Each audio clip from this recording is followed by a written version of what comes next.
All right, welcome everyone. Hi. My name is Leslie Thompson. I'm Director of Adult Programs here at the Sid Richardson Museum, and I want to thank you for joining us for our lecture program tonight. Before I introduce our guest speaker, I want to first respectfully acknowledge all Native American peoples who've lived on this land since time immemorial. And I especially want to acknowledge and pay respect to the Wichita and affiliated tribes, which include the Waco, Gachai, Tawakoni, and Talvea, upon whose historical homeland I am conducting tonight's program. And while I recognize that a simple statement is insufficient to support the rights and well-being of Indigenous peoples, I like to say a land acknowledgement really as a way to act as a reminder to continue to educate myself and others on the past and present histories of Native communities, both in North Texas and beyond, like those who are represented in our collection. So in addition to paintings in our collection of Indigenous peoples, when you walk through our galleries, you will often pretty easily see a person in a cowboy hat. It's been said that someone in a cowboy hat or a Western style hat is probably one of the most recognizable people in the world. So beginning with wide-brimmed leather hats, this presentation will explore the evolution of the cowboy hat from leather to woven to felt sombreros to John B's or Stetsons, today's working cowboy giant taco shells and flamboyantly creased and decorated hats of rodeo riders, entertainers, and a popular culture today. So this presentation will showcase the National Cowboy and Western Heritage Museum's unique and extraordinary collection of cowboy hats to connect this symbol with people you might only know through the written word or the projected image. And our hope is that tonight you will leave with a better understanding of the cowboy hat's history and iterations. And you will be guided tonight by Michael Grauer, who is an authority on art, history, and culture of all aspects of the American West. Prior to joining the staff at the National Cowboy and Western Heritage Museum in 2018 as the McCaslin Chair of Cowboy Culture and Curator of Cowboy Collections and Western Art, Michael was at the Panhandle Plains Historical Museum in Canyon, Texas for 31 years as Associate Director of Curatorial Affairs and Curator of Art and Western Heritage. He has taught numerous courses on the histories, material cultures, and arts of the American West since 1994. And he's written several books, continues to write several books on articles, and he's curated over 160 exhibitions on Western art, culture, and history. Some of his more recent exhibitions that you might have seen include Caballeros y Vaqueros, Origins of Western Horse Culture, which received the American Association for State and Local History Award of Excellence for Leadership in History, in which Michael has actually spoken about for our museum here at the SID for a public lecture. And you can see a recording of that on our YouTube channel. And then one of his most recent exhibits was called Playing Cowboy, which I got to see earlier this year, and was comprised of more than 400 objects looking at the cultural history of Western and cowboy toys. Just a couple of years ago in 2021, he was inducted into the Kansas Cowboy Hall of Fame as cowboy historian, and we are honored to have him here with us tonight. So with that, please join me in welcoming Michael Grauer.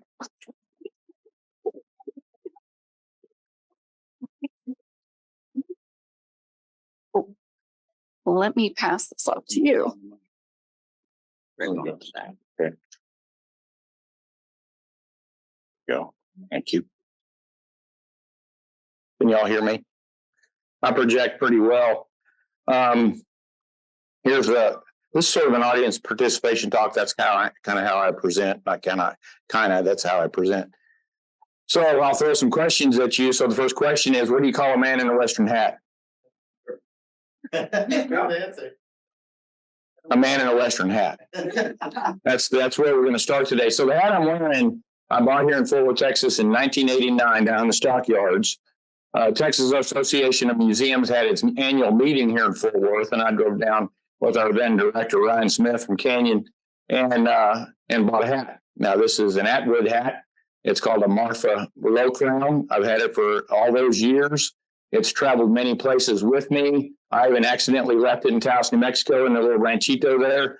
had it shipped back to me. And I guess about 15 years ago, it broke right here.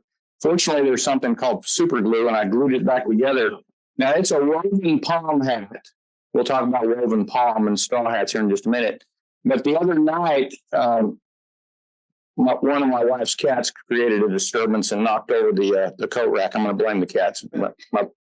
And it broke the front off of this hat. So I moved it one more time, but I think it's about to give up the ghost. So tomorrow, my job is to buy a new red hat here in Fort Worth, Texas, to replace this one. I tell you all that because every cowboy hat has a story.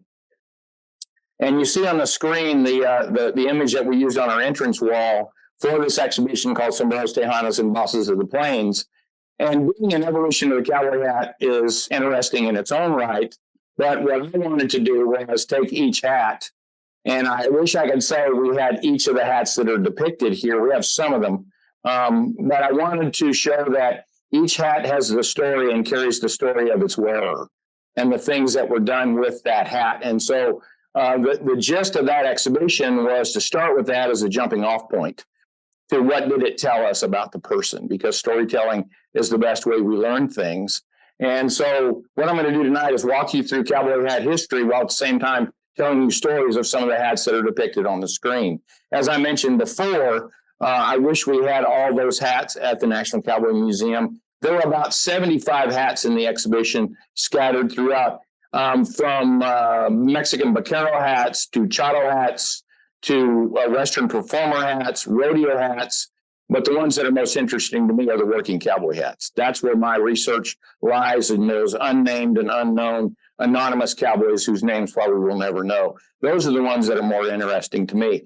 And you'll hear me throw in some things from time to time about some of my hats. I'm not really sure how many I have now, but one of my favorites is one I got from a picker, and it came from the XIT Western store up in Dalhart. And I've been wearing it, and I got it trained just about how I want it right now. And if it wasn't so hot outside, I'd probably be wearing that hat because that's my favorite hat. But in any case, I'm going to walk you through our exhibition. As you can see, this is when it ran, September to January of this year. I hope some of you may have seen it. And it's actually a different way to look at cowboy hats. We have a permanent display at the museum on the evolution of the cowboy hat, which we're making adjustments to. So do come up and see us. How many of y'all have been to the National Cowboy Museum in Oklahoma City? Good. It's a short 3-hour drive. I will tell you the food scene is excellent. Catalan restaurant has one of the best steaks I've ever eaten. Now, that's hard for me to say as someone who's a native Kansas City, and you've heard of a Kansas City steak. Yeah. And having grown up or spent the 35 years of my life here in the great state of Texas, to be able to have to say that you got to get one of your best steaks there in Oklahoma, that's a little hard to say. But nevertheless, do come up because the food there is good. So part of our job today is learn the vernacular. Now, Sombrero Tejana is not technically correct in terms of Spanish. However, it is a vernacular term that you will find if you go into many hat shops, and it refers simply to a Texas or a cowboy hat. Now, of course, they have other kinds of hats in these kinds of vending stores. Do be aware that's where it comes from. And I'm remiss for not apologizing to you ladies for leaving my hat on in the house.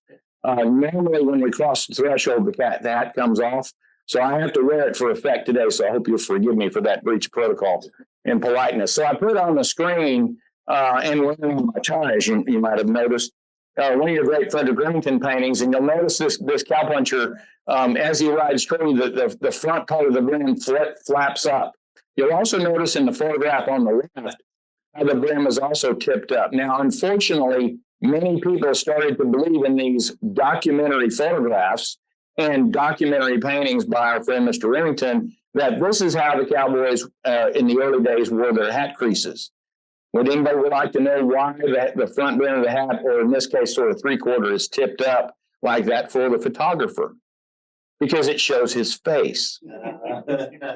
So unfortunately, costumers in Hollywood movies took their cue from here. Like the cowpuncher who's at full gallop on this horse or pulling his horse up short, it's the wind that flipped his brim up. He didn't wear it like that. Remember, it's a sunshade, and that's important to remember. It protects the face. So anytime you see these great Hollywood movies, and there are some fine ones out there, my favorite of which is Open Range, with Robert Duvall and Kevin Costner. I'd give anything for us to get Charlie Waite's hat for our collection there at the National Cowboy Museum.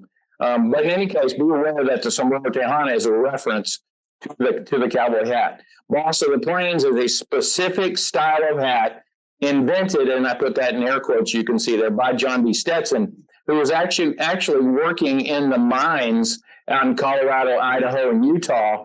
And he observed a group of Mexicans who were wearing felt sombreros. And he thought, because he came from a hatting company in Philadelphia, that he could improve upon it, because those hats those Mexican men were wearing were felt. And he thought he could make a better hat using fur felt. And so it's ultimately a derivation. The Boss of the Plains is a derivation of the Mexican sombrero from the middle part of the 19th century. And you'll notice how similar it looks to a soldier in leather. This is an image from 1803, as you can see in the archives in Seville. Notice his hat, low brim, wide brim, low crown, pretty flat topped. And so I think we have to be careful about John B. inventing the cowboy hat, and when in fact he really kind of improved it. However, there were U.S. hat makers and Mexican hat makers, which we'll get into a little later. But look at the style and remember that as we go along. So, by the middle of the 17th centuries, you can see in this engraving that appeared in this book on the left called Black Ranching Frontiers. And as a cowboy historian, it's my job to tell the truth about things. And for many, many years, many, many decades, the truth about cowboys really starts at the Rio Grande in most published sources, when in fact it started long before that, 300 years in fact before that. So what you see on the screen is an image of a Creole slave. Now, Creole, of course, would have not been born in Spain proper, but born in Mexico in this particular rendition. But notice his hat, very much in a sort of a buccaneer style. But the important thing here is that he's a slave, which means he's black. The only enslaved people technically in Mexico in the 16th and 17th centuries were black people. And most of them came from West Africa. So the Fulani people in West Africa wear hats that looks like this. Again, I want you to think as we go along where there might be some sources for certain things. The other thing about the Fulani people that they brought to Mexico as slaves was ropes. They are cattle herders using ropes. Up to this point, nobody's using ropes except as leads on taking animals from one place to another. So the Fulani threw ropes with loops from foot. And eventually the coalescing of those technologies on horseback gives rise to the first cowboy, known as a vaquero. In other words, the first cowboy is a black man. It's irrefutable at this point. Eventually, the Spanish laws that prohibited Native people and mixed race people, and in the Spanish caste system, a mulatto and a mestizo actually were at different levels in the class system. A person who had black and white parents was actually higher in the caste system, and there were many freed black men who were rancheros in Mexico on the Gulf Coast throughout the 5th, 16th, and 17th centuries. But eventually the laws prohibiting Native people and mixed race people from riding horses or mules. This is a mule. Go back. This is a mule right here. You can see by his ears right there. Because a horse or a mule is a power animal. It's also a symbol of freedom and liberty, and literally applies to a person on horseback because their geography has immediately changed. From a person on foot, you're suddenly twice as tall as you were. And so the noble Spaniards, who were in the business of looking for mineral resources most of the time and did not herd their own animals, they prohibited Native people from riding and also mixed race people from riding. But enslaved black people were allowed to ride as long as they had a license on their person if they were accosted by a white person. And that's important to remember. So in this watercolor done in 1830, a couple of centuries after what I'm talking about, you'll notice that these vaqueros are roping, a West African technology, riding horses in a different way, a North African technology. I don't have time to get into all that today, but what they're doing is roping. Notice the bull's getting away. The bull's left the fence. Now, you can see that he comes fully equipped. And the reason I say that is Spanish ranching tradition did not castrate the bull calves. And it was up until this point, as you can see in this watercolor, it was open range, which means they produce a lot more cows. Okay, so the workforce needed to manage all of this stock required the lifting of those laws. So eventually, the first waves of cowboys are Black, Native American, and mixed race. All the cowboys are cowboys of color because the noble Spaniards, whether they're peninsulares or criollos, they aren't herding cows. They're not doing that work. That's left to other people. They own the cows. They didn't herd them. And that's important to remember. So we're circling back to our story here. Look at their hats. Wide brimmed, low crown. They're made of leather. And they look a lot like this. This is a vaqueteada. In other words, a vaquero's hat. A cowboy hat. So that's what you see here. This one's made of wool felt. It dates from about 1840. It's in the museum's collection. And if you come up in about 6 months, you'll see it on display in a new installation about the first cowboy that we're working on right now. It's very broad brimmed. As you can see, it also contains, there you go, that's a better view. You can see how similar they are. Now, those first vaqueros were required to wear all leather clothing, for one reason, for protection, and two, so they would be recognizable from a distance by a noble-born Spaniard or a criollo, because they were forbidden from wearing fine cloth by Spanish law. So they could not wear fine silks, fine wools, fine cottons. They could wear rough woven cloth. That was fine. But they were required to wear all leather clothing, primarily for protection, including their hats. So I know of no original leather vaqueteada in any collection anywhere, but we come pretty close with this one. So you have an idea. Remember that low crown and broad brim, because the vaqueteada eventually starts to evolve and becomes made from different materials that are a little less hot. So on a 108-degree day like today, no vaquero calls in sick. No cowboy calls in sick and says, it's just too hot. They still have to work outside. And you think about that tomorrow and we'll think about it right now while we're sitting in this nice air-conditioned building. So eventually they learn to weave their hats from plant materials, both straw and palm. And eventually by the middle part of the 19th century, we'll get to in just a minute, they start having imported wool hats from Europe, primarily England and France. But I put this on here because they're vaqueteadas con galones. You see that? The galones are these. What we call a hat band. These are the galons or the galones. Each gallon signified stature. Every time you built it and made it higher and higher, that was a person of distinction. So a hat that had 10 galones, 10 gallons. It has nothing to do with capacity of the hat. It has to do with the hat band. Let's remember that. So our friend Frederick Remington, of course, was quite observant of the clothing of Westerners that he encountered, particularly here in the Sentinel, which he encountered during that trip, and the great interpretive labels in the galleries out there. And you have a spectacular collection. I've been a great admirer of the Sid Richardson, and I've worked with the museum many times.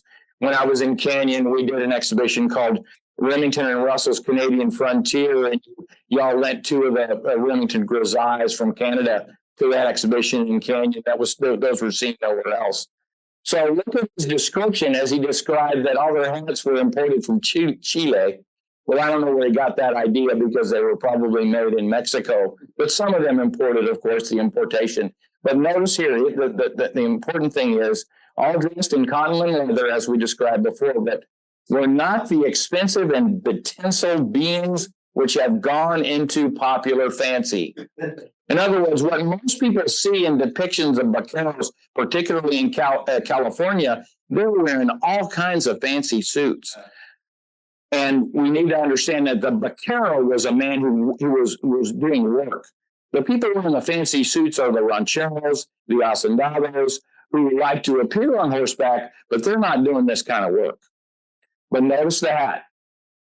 He's still wearing the vaqueteada. Okay, so in California, we start to see regional styles start to develop. So in Alta California and Baja California, but especially in Upper California, you start to see the crown start to climb. It starts to get taller and taller. And notice in this detail of this James Walker painting, and you notice this note in here. We have 19 paintings online from the Gilcrease Museum in Tulsa, which is one of the great Western art collections in the world. The Gilcrease Museum is being fully rebuilt, and they lent us 19 works of art, including the full-size painting of James Walker of these Mexican vaqueros in Alta California, roping Mustangs.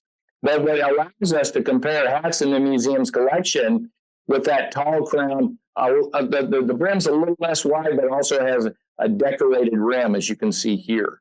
But the galon is still there, but it's of a different type. It tends to flatten out in California. And notice the decorations of his jaqueta. This is the tinsel beings that Remington is talking about. Because the cowmen, the rancheros and the hacendados like to appear out and do a little work. You all know this if you have any association with the cow work business today. The owner likes to come out and play around at branding time because they like to get their picture made. It's, that's what that's all about. So we have in our collection at the National Cowboy Museum in the last couple of years this great painting by W. Herbert Dunton. I've done a good bit of work on Dunton over my career, about 35 years worth, as a matter of fact. And we discovered this painting in a South Texas ranch. It was painted on the Hacienda de Babacora, which was in Chihuahua and owned by this Hearst family from California. Dunton was commissioned to go down there and make a series of paintings for an article called The New Cattle Country. Because in 1910, and after the turn of the last century, there was a recognition of the significance of the Mexican cattle industry finally.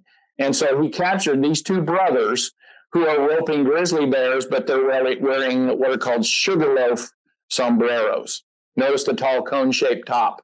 These are woven, probably in palm, but the tall crown allowed for better ventilation. They're a lot less hot. And you'll notice it looks a little grim out there in that Chihuahuan desert. We can talk another time about why they're roping grizzlies instead of shooting them. Remember, Charlie Russell reminded us that loops and swift horses are surer than lead when dealing with a grizzly bear. But this is the piloncillo, sugarloaf hat here. And you have one depicted by this writer, this contrabandista, in your great Frank Tenney Johnson painting. I'm a huge Frank Tenney Johnson fan, and there's no Western artist in my book that deserves a retrospective more than Johnson, because there's not been one in close to 100 years. And so you have great works by him in this collection, especially with the piloncillo hat. Now, during the middle part of the 19th century, in the 1860s, an emperor was installed in Mexico for a very short time. However, he was very cognizant of attempts to connect to the Mexican people. And so he started dressing as a chato. And a chato, of course, is a well-respected person. Initially was a guerrilla fighter in both the independence movement from Spain in 1810 to 21, and then again in the revolution that would happen later. But they became highly respected and honored in Mexican culture. So Emperor Maximilian started dressing like a chato. One of the things he brought from Europe was a black wool suit that eventually was adapted by chato culture, as you can see in the image today. Also notice that this formal chato costume, and this is only for formal occasions used in black, is a very specific type of sombrero that's used at these times. So Emperor Maximilian, even though he was eventually assassinated and driven from the throne, his European style affected directly Mexican culture and created yet another sombrero, as we can see. And to dress like a chato became very popular for people in power. In this great Frederick Remington painting in the Art Institute of Chicago, you'll notice that all the soldiers are wearing something called a uniform, because they're uniform. They all look the same. However, the Mexican major, as you can see here, he dresses as a chato because he understood that there was great respect. But notice his hat. Look closely at piloncillo hat, probably woven palm, but he's also wearing the leather clothing. That's a direct recognition of those early vaqueros who wore all leather clothing. Now, of course, this is certainly duded up, but at the same time, he's trying to wear clothing that connects to Mexican people. And this also came to most political leaders to be recognized as an hombre a caballo, became the best way you could have yourself seen publicly. And of course, we think we invented the media shot. As you can see from Ponce Villa and Emiliano Zapata, they understood that in order to connect with the Mexican people, they had to look the part, not necessarily be the part.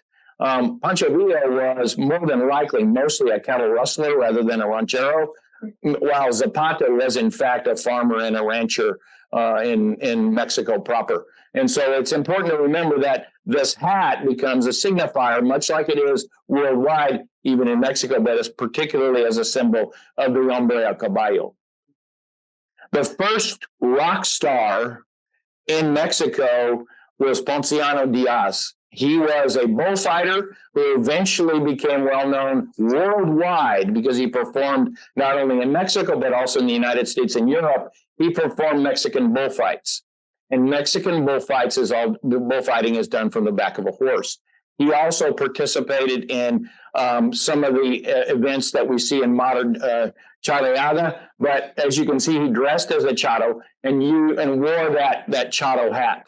And that's important to remember, is the hat is the signifier of where this man stands. And so we have this fantastic charro hat in our collection with wool felt, as you can see, probably British made with leather applique. Now, the barbachero, the chin strap that you see, usually rests under the chin, or right under the lower lip. That's typically how a vaquero would wear them, a working vaquero, and eventually that's adopted in charro culture, as you can see in charreada today. So this is a pretty special example that we have from the 1930s in the museum's collection. The other great rock star that succeeded Ponciano Diaz was Vicente Oropeza, who was declared world champion roper of the world in New York in 1900. Now, I want you to be thinking about a modern rodeo today as we're going through here. There's really not much modern rodeo in the U.S. at this time. And even Earl Rogers gave Vicente Oropeza credit for teaching him how to rope.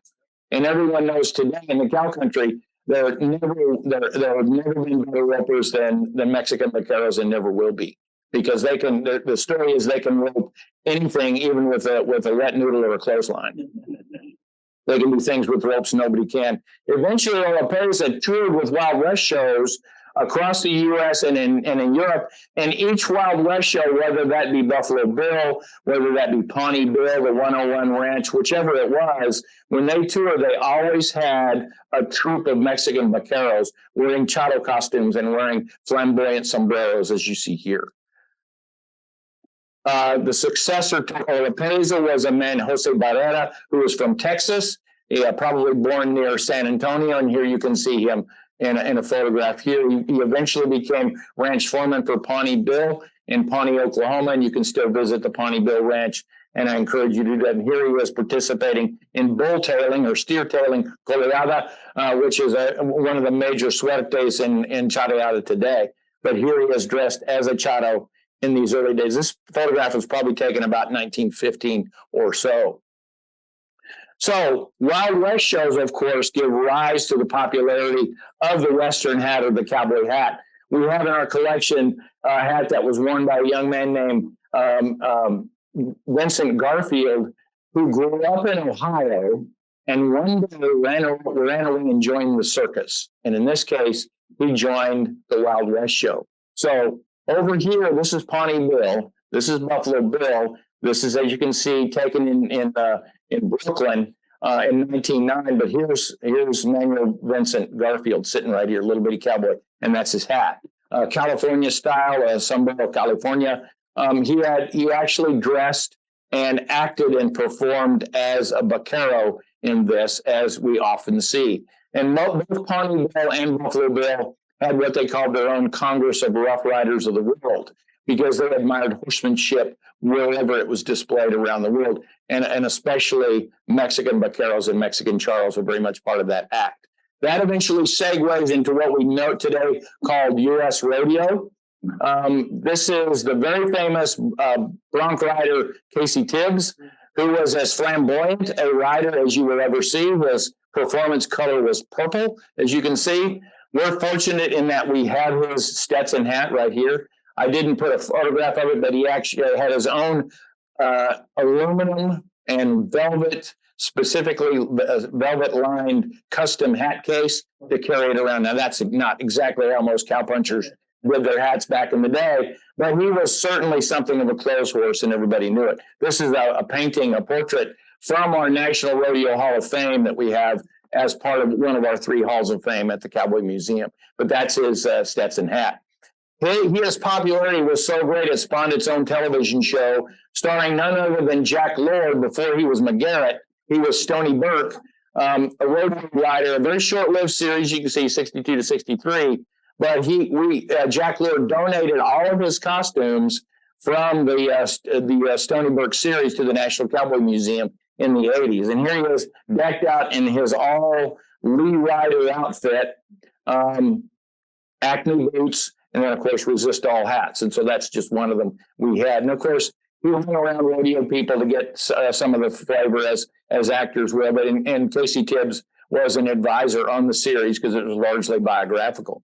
But rodeo, of course, you cannot talk about rodeo without talking about women. And most people don't realize that in the earliest days of rodeo, beginning in the Wild West shows and eventually in early rodeo, women performed every single event that the men did.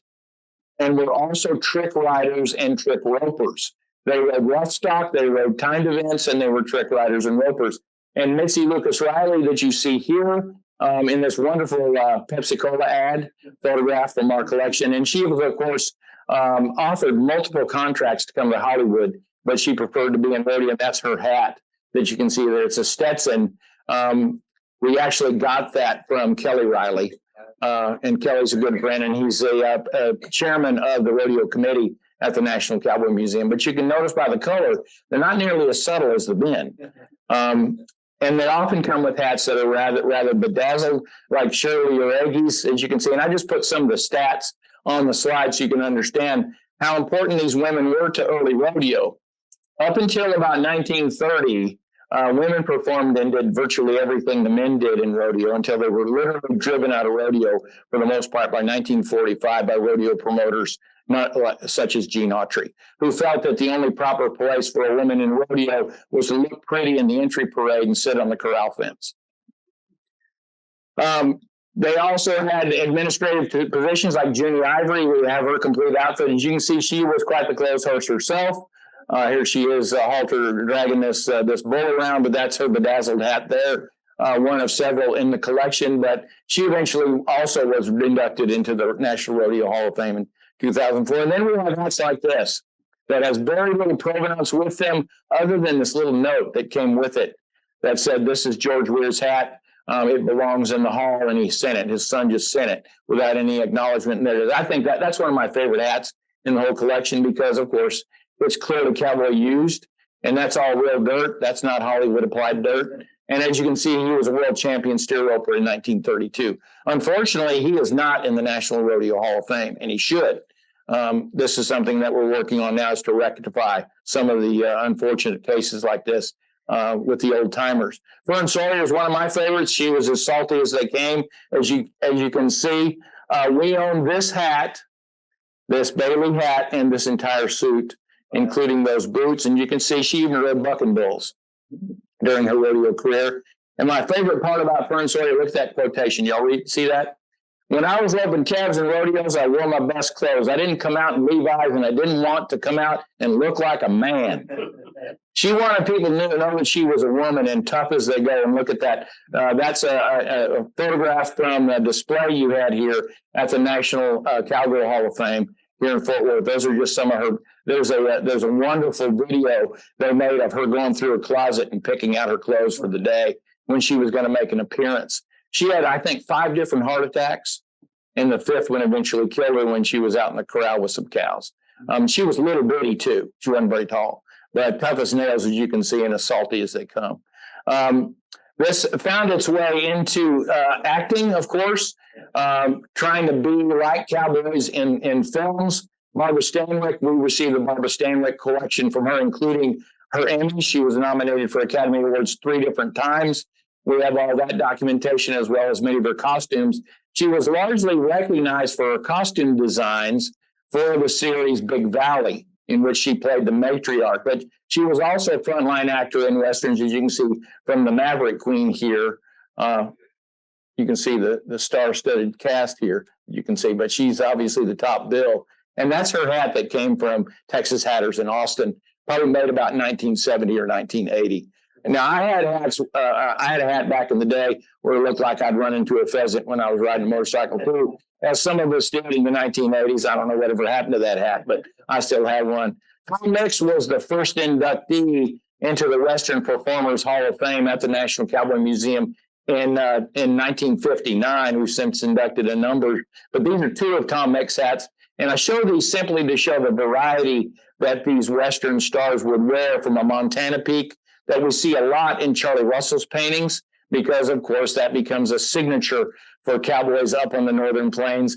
And what's known as the Carlsbad crease, put out by Stetson, today better known as the Gus crease, because of Augustus McCrae and Lonesome Dove.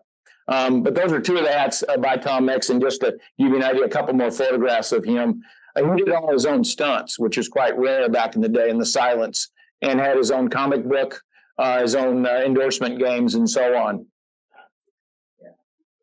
Pretty powerful. Now, one of the best hats we have in the collection, and one I get to show all the time, is this one. This is John Wayne's hat that he wore in multiple movies, including Rio Lobo. It was a gift of Lester Barris, a longtime costumer in Hollywood. He also has given us numerous costume wardrobe ensembles, including all the costumes worn by Steve McQueen in his film Tom Horn, even the suit they hung him in at the end of the film. So John Wayne wore this hat in Rio Lobo. He wore it in The Cowboys, one of my favorite John Wayne films. My wife and I just drove through Belle Fourche a couple of weeks ago. In case you've ever been to Belle Fourche, South Dakota, you owe it to yourselves to go there. He wore it in Big Jake, you can see in the poster. He wore it in The Train Robbers. He was even depicted as wearing it in his final film, The Shootist, but he never wore it on film. So there's that hat. We have that in our collection, and it's the most sought-after hat we have. I get the opportunity from time to time to give tours of the museum to celebrities. And in 2019, I got the opportunity to give a tour to Kevin Costner. Now, I was warned a couple of things about Mr. Costner, and I was told I couldn't ask him for anything because I wanted him to donate something, but I wasn't allowed to do that, so I left little Easter eggs in the vault. But when we made our way to the vault after he started to warm up, and by the way, he's more Crash Davis than anybody, if you know what I'm talking about. But he had warmed up by this time, and so when we got to the hat cabinet where this hat is stored, I pulled it out, and I said, Mr. Costner, this is John Wayne's hat. And he has great respect for filmmakers and actors before his time. And I believe Kevin Costner turned into a 7-year-old boy right there. Because, and I'll try to do the voice if I can. My wife's going to make fun of me because it gets better every time I tell it. He says, can I hold it? And I said, Mr. Costner, if you want to hold it, you'll have to put on white gloves. And he says, well, white gloves. He was people were there taking pictures of everything he was doing. And he didn't want to appear with white gloves. And I said, Mr. Costner, We'll put the gloves on you, and we'll position the hat so nobody will see the white gloves on you. We'll get that way. So anyway, he really did. He was very humble in the face of this hat and also the Steve McQueen hat, which spawned another story I don't have time to tell you today.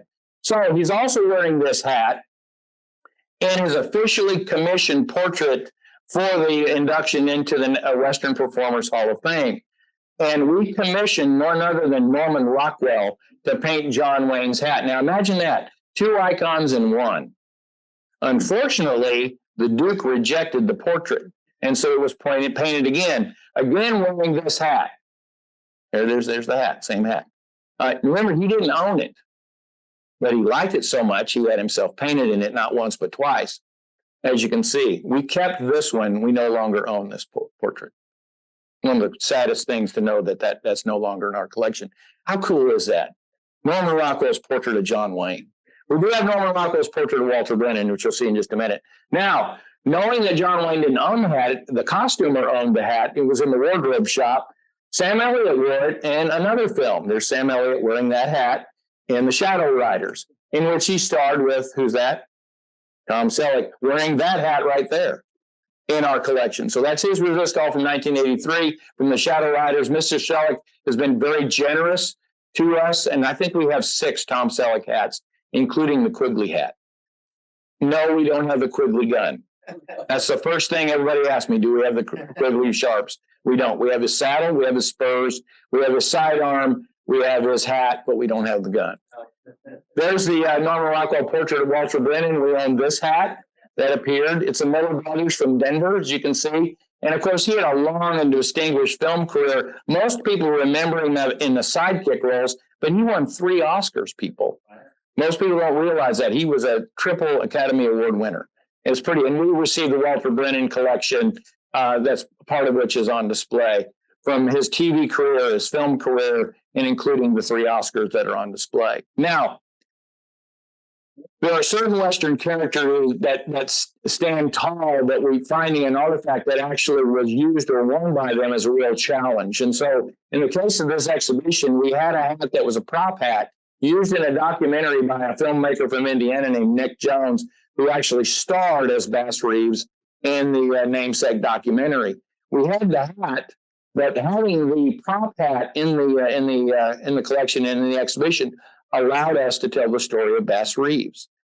Everyone wants to tell the stories that are difficult to tell, but having a real-world artifact is almost an insurmountable challenge. I know of only one Bass Reeves possible artifact, and that's at the Fort Smith Museum, U.S. Marshals Museum in Fort Smith, Arkansas.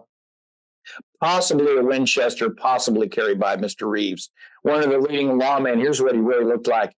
He was about 6'2", one of the most famed lawmen in the West, and one of the earliest Black U.S. deputy marshals all across the West, operating almost exclusively in Indian territory.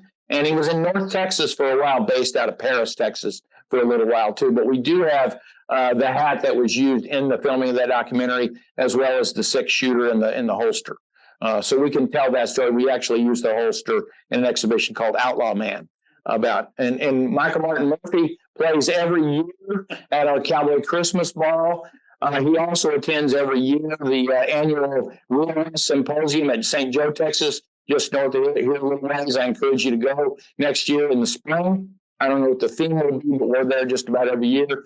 And last year I asked Murph, I just said, look, you know, you come every year, but we don't have a single artifact that represents you in the museum.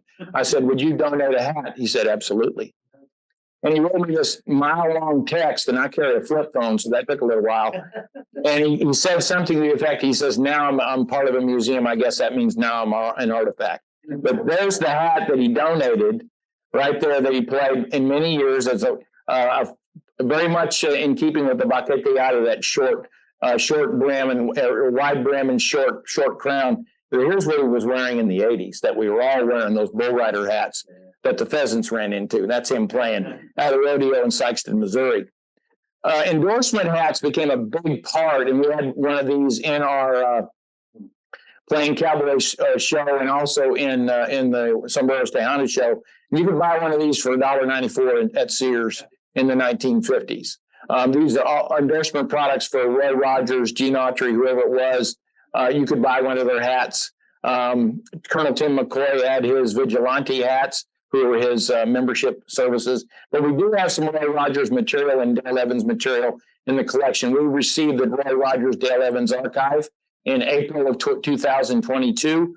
I drove the Ryder truck, or actually U-Haul truck, from Branson, Missouri, in a monsoon, not realizing until I was crossing an overflowing road, overflowing with water, that I had their entire life legacy in the truck behind me, which included some of their costume material, but most of their original recordings, even recordings of Roy Rogers on glass. So that archives is pretty substantial, but we do have some costume components. And Dusty Rogers, as the leader of the family, Roy Rogers Jr., was the man who helped make this happen. And that's one of the hats. That's the Roy Rogers crease. And Dusty told me his dad would crease his hats in the shower because of the steam. That's how he would do it. And it became recognized as a Denton crease, named after Denton, Texas. Now, this is Roy Rogers Jr. As you can see, this is one of his hats, American Hat Company from Houston before it moved. There's Dusty in one of his promotional photographs. He had his own musical career before he joined the Sons of the Pioneers and just retired. Dusty's about 75, 76 years old, but he's been a real friend to the museum. Here's his special double hat carrier, and with his own Roy Rogers crease hat that I showed you a picture of a minute ago, but he had a custom-made double hat carrier because of costume changes that require him to change costumes. He had a Charlie One Horse hat that he donated to the museum, and he was presented to him at the Houston Rodeo. Near as we can tell, about 1990. He also is active in other realms like black powder shooting and cowboy mounted shooting. And this is a photograph of Dusty wearing a pretty monumental Stetson, as you can see here. Now, while we were picking things up, Dusty was about to leave, and he had a whole sack full of cowboy hats, including that one that was literally black with black powder. He was throwing them away. And I talked him into not throwing them away. I tried to buy them from him. He wouldn't have anything to it. So he gave me that hat, and that's me wearing that hat. At Ted Pop's birthday party with my beautiful bride, Leslie, at Ted Pop's 70th birthday party here in Fort Worth, Texas, just a couple of years ago. I'm pretty proud to wear that hat. It's too big for me, but I sure do like wearing it. And Dusty's become a good friend. So but we got it cleaned up. As you can see, it's not black anymore, but it took a little doing to get it clean. We also have other celebrity hats just given to the museum. When we inducted Kurt Russell, we also inducted his father, a longtime character actor, Bing Russell, and he was Deputy Sheriff Clem Foster on Bonanza, as you can see, and there's his hat that he wore. Now, when Kurt came, Kurt was a little curt, and when he gave his speech, he just left the hat on the podium. I'm a museum curator. You don't do that kind of stuff. So I had people texting me from the back of the room, you better go up there and get that hat before somebody picks up that hat. I don't know how many people texted me during the Western Heritage Awards to get that, but there it is on display. Amongst our collections are the Jody Young collection. He was the only protege of Charlie Russell. He had worked as a cowpuncher. He was born in Missouri, worked as a cowpuncher near Dewey, Oklahoma, and then worked as an extra as a horse wrangler for a Tom Mix film. A few years later, Tom Mix invited him out to Arizona to star, not to star, but to be an extra in a new Western that he was filming. Unfortunately, he caught meningitis and nearly died and eventually became deaf. Joe communicated with sign language and notes and wrote to the Russells, sent them some of his work, and then invited him to Lake McDonald, and eventually he lived with them and became something of an adopted son. He didn't adopt him. He had his own parents. And even his own parents moved up to Choteau, Montana for a while. But there's little Joe. This is little Joe here on the end with none other than Frank Tinney Johnson there and a couple of other artists. Clyde Forsyth, also a Western artist.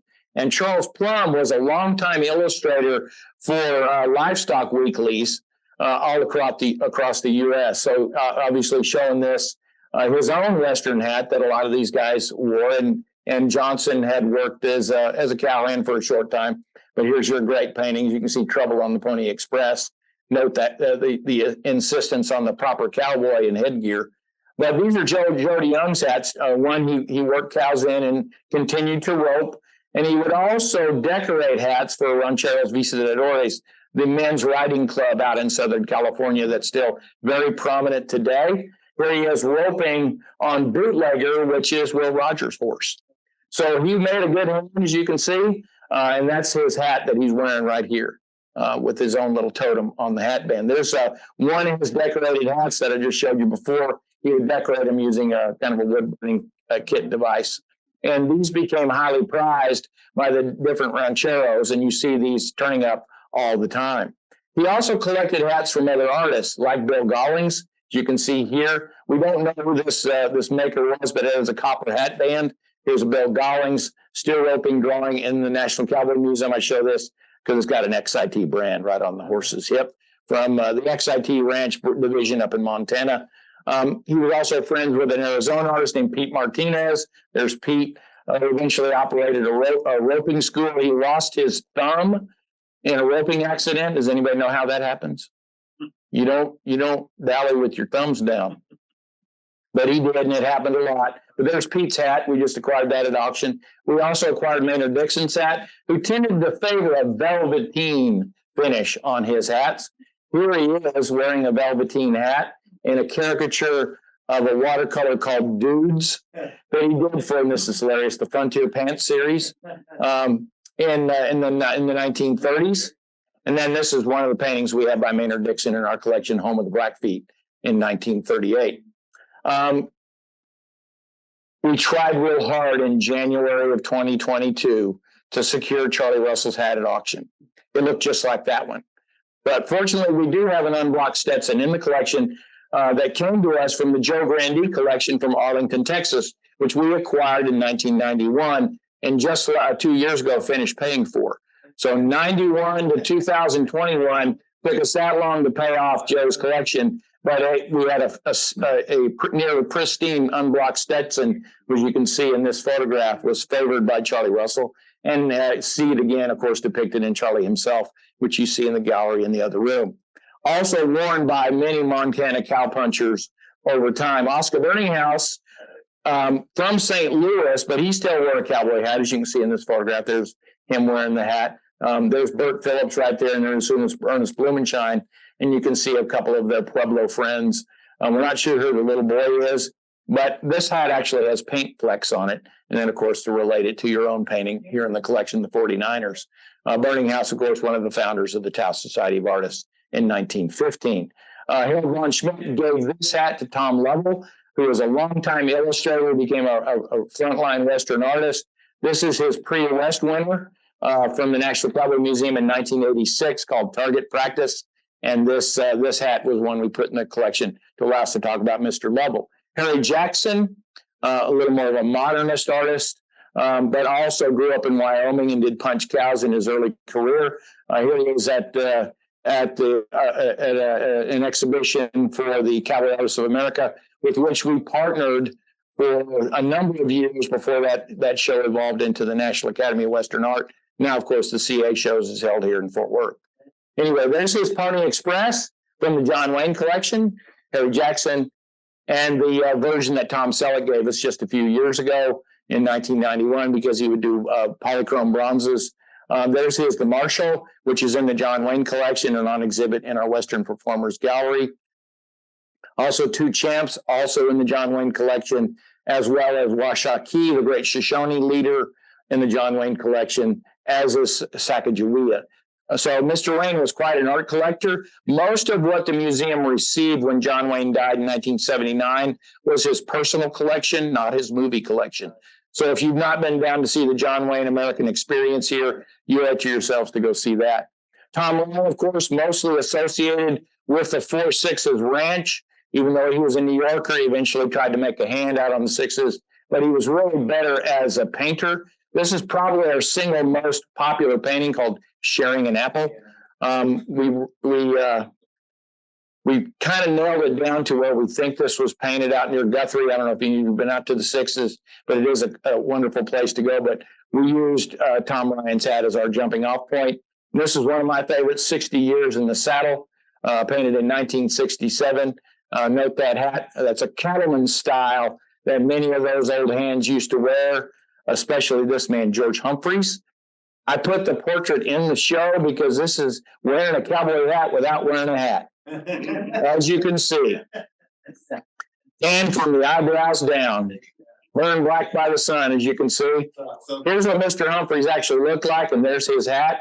That's that Cattleman series. And, today everyone's wearing those early Stetsons, those open roads. All the hipsters are wearing those kinds of hats and doing all kinds of crazy creases on them. This is how the old cowpunchers, the old cowhands used to do. And look how long he worked on the Sixes for nearly 50 years, over 50 years, 52 years. And part of most of that as ranch manager. So my favorite hats are not the famous ones. My favorite hats are ones that look like this. And I dug that out of the cabinet, our hat cabinet, pulled it out, and it looked just like that. I pulled it out, and it didn't have too many markings, and I did some research on it, but it reminded me of hats that you see in Russell paintings like Man's Weapons Are Useless, as you can see. These are men who have been wearing a hat a good long time. They didn't go down to Cavender's and buy it this afternoon and try to make it look used or worn. It's trained to a particular person's head. So I thought it was fitting to conclude our talk today with a stanza from Chris LeBou's great song, This Cowboy's Hat.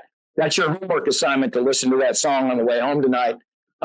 This hat belonged to Bob Brislon, as you can see here. He was a little bit Irish immigrant who settled in Wyoming, northern Wyoming, immigrated and homesteaded there about 1913, and eventually took it upon himself to rescue the Spanish Mustang from extinction. And now he's solely responsible for the fact that we still have original Spanish Mustangs in two herds, one in Wyoming and one in California. There he is with his son.